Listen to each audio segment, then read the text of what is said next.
Marcus Reynolds built Reynolds Logistics from the ground up. 20 years ago, he was loading trucks himself. Now, his company operated one of the largest distribution warehouses in the Midwest. Millions of products moved through that building every month. But something wasn't right. Customer complaints were rising. Packages were missing. Damaged goods. Delayed shipments. And what bothered Marcus most? The reports all said the same thing. Warehouse team confirmed everything was handled properly. Marcus didn't believe it. So he did something no executive in his position had done in years. He went undercover. Dressed in steel-toe boots, faded jeans, and a warehouse vest with the name Mike stitched on it. Marcus walked through the employee entrance at 5:45 a.m. No one recognized him. To them, he was just another new hire. The warehouse floor buzzed with forklifts, conveyor belts, and loud country music playing from someone's speaker. A tall man with a clipboard approached him. "You the new guy?" "Yes, sir," Marcus replied calmly. "Name's Travis. I run this floor. You do what I say. Don't slow my team down and we'll be fine." Marcus nodded, but Travis didn't offer a handshake, didn't offer training, didn't even look him in the eye. Strike one.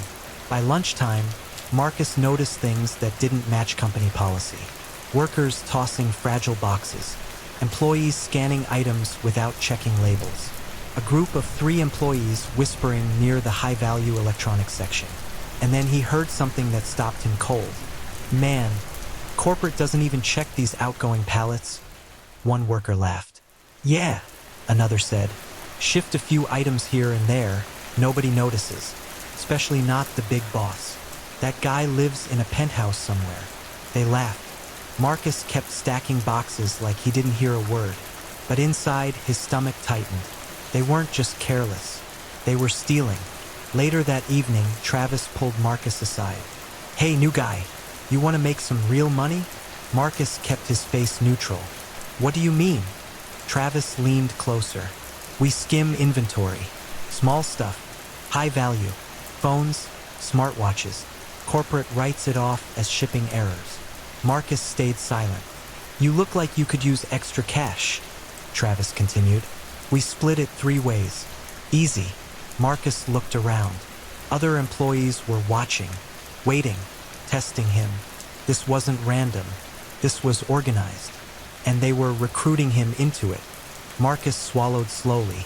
What if someone reports it? Travis smirked. Reports to who? The CEO? That guy hasn't stepped foot in this place in years. The entire group laughed. Marcus almost smiled. Almost. The next morning, Marcus arrived earlier than everyone else. He watched security footage from the manager's office, access he still had, even undercover. What he saw made his jaw tighten. Travis wasn't just stealing. He was manipulating inventory logs, blaming new hires for shortages, pressuring employees to stay quiet. And worse, 2 supervisors knew about it. They were protecting him. This wasn't just theft. It was a culture problem. At 2:15 p.m., during peak shift, Marcus stepped onto the warehouse floor. "Travis," he called calmly. Travis rolled his eyes. "What now, Mike?" Marcus held up a small black card. It wasn't an employee badge. It was a platinum executive ID. The laughter stopped. "My name," Marcus said firmly, "is Marcus Reynolds." Silence. "I'm the CEO of this company." A box dropped somewhere in the distance. Travis stared at him, face draining of color. That's not funny." Marcus gestured toward the large office windows overlooking the warehouse floor. "Security footage is already saved. Inventory discrepancies documented. HR is on the way." The group who had laughed yesterday, now they looked like statues. "You said I looked like I needed extra cash," Marcus continued calmly. "What I needed was proof." Travis tried to speak. Nothing came out. "For years," Marcus said loudly enough for the entire floor to hear, "this company stood for integrity. I loaded trucks myself in this building. And you thought I wouldn't notice." Employees who had stayed quiet looked relieved. A few even nodded. Marcus turned to security as they approached. Escort Mr. Travis and both supervising managers to the office. Travis's confidence had vanished. Please, we can fix this. Marcus looked at him steadily. You already fixed your future, but the story didn't end there. Marcus gathered the remaining employees. I don't blame everyone, he said, but I will hold everyone accountable. He announced new anonymous reporting systems, surprise audits, raises for verified honest employees, and promotions for those who had tried quietly to speak up. One young worker stepped forward nervously. I tried to report it once, but my supervisor shut it down. Marcus looked at him carefully. What's your name? Daniel. Daniel, Marcus said. You start supervisor training next week. Gasps echoed across the warehouse. Culture doesn't change with fear.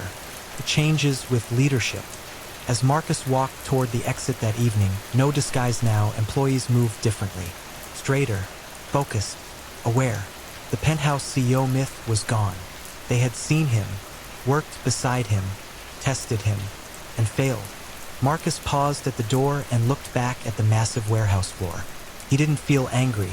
He felt clear. Because sometimes, to fix a company, you have to walk in unnoticed.